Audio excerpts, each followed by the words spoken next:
కడప జిల్లా బద్వేలు పట్టణంలోని పద్మావతి మెడికల్ స్టోరులో ఆలయ పూజారి పెంచలయ్య స్వామి విలేకరుల సమావేశాన్ని నిర్వహించారు. ఈ సందర్భంగా వారు మాట్లాడుతూ వల్లెరవారిపల్లె గ్రామంలో వెలసిన స్వయంభూ లక్ష్మీ నరసింహస్వామి దేవస్థానం నందు కోటి దీపోత్సవం ఘనంగా నిర్వహించడం జరిగిందని తెలియజేశారు.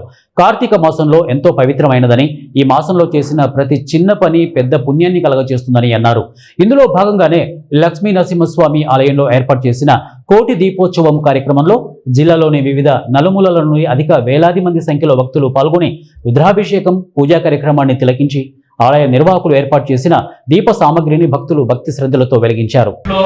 మట్టి ప్రజలలో దీపారాధన అనేది వెలిగించుకుంటే ఉదయం 5:30 గంటలకు మళ్ళీ సాయంత్రం 6 గంటల తర్వాత ఈ దీపారాధన చేయటం వలన మనకు ఇంట్లో ఉన్నటువంటి నెగిటివ్ ఎనర్జీ అనేది కూడా పాల్గొని పాజిటివ్ ఎనర్జీని ఇస్తుందని చెప్పి ఉద్దేశంతోనే ఈ యొక్క దీపాలంకరణ అనేది చేయడం జరుగుతుంది. అలాగే కార్తీక మాసంలో ఈ యొక్క పరమేశ్వరుడికి ఎంతో ప్రీతికరమైనటువంటిది ఏమిటంటే విద్యుత్ దీపాలు, అంటే కాంతిలో దీపారాధన స్వామికి ఎంతో ప్రియులు. అలాగే స్వామిని దాన్ని ఎక్కువ ఆహ్వానిస్తారు. ఎవరు ఎట్లయితే ఎక్కువ దీపకాంతి అనేది ఎక్కుతూ ఉంటుందో వారి యొక్క కష్టాలు అందుచేతనే కొన్ని ఆలయాలు అయితేనేవి, అలాగే కొన్ని ప్రదేశాలు అయితేనేవి కోటి దీపోత్సవ కార్యక్రమాలు అనేది నిర్వహించి ప్రతి ఒక్కరు కూడా దీపాలంకరణ అనేది ఏర్పాటు చేయడం జరుగుతుంది.